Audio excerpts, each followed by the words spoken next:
प्रणाम सब गोटे के। हम आरती मिश्रा आय अपने सबके समक्ष अपन दादी माँ के मुँह से सुनल भगवती के एकटा समदाउन लऽ कऽ अयलहुँ हैं। आशा करै छी जे अपने सबके नीक लागत। हारे कथी लाए मैया हाय गेल पतिया दुर्गा जी के हे सखिया आजू मोरा किछु ने सोहाय।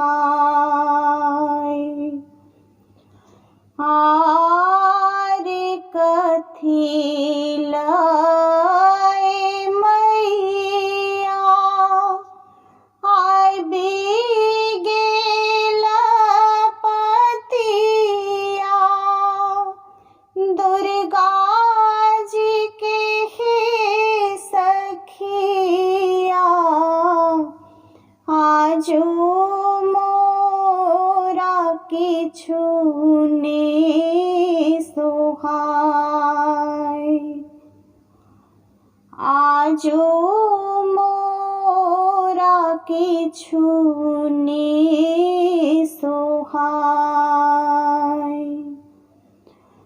हारे कह माही याद आबे दुर्गा जी के सूरतिया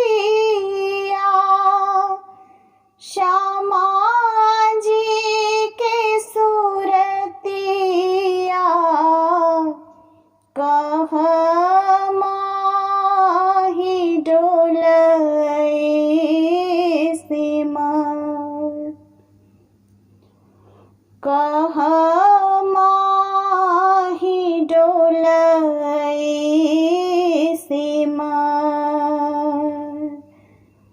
हारे कह माही डोलय पीपर के पतिया पीपर के पतिया आजू मोरा किछु ने सोहाय। आजू मोरा किछु ने सोहाय। आरे हृदय में याद आबे दुर्गा जी के सूरतिया श्यामा जी के सूरतिया जलहि में डोलय सिमर जलहि में डोलय सिमर। आरे बोनहि में डोलय छै पीपर के पतिया पीपर के पतिया आजू मोरा किछु ने सोहाय। आजू मोरा किछु ने सोहाय। हारे भनहि विद्यापति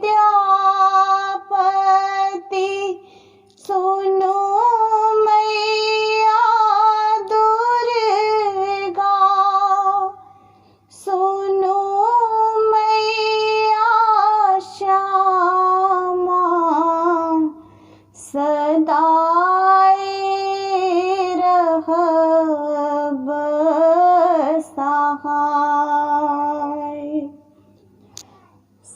संतान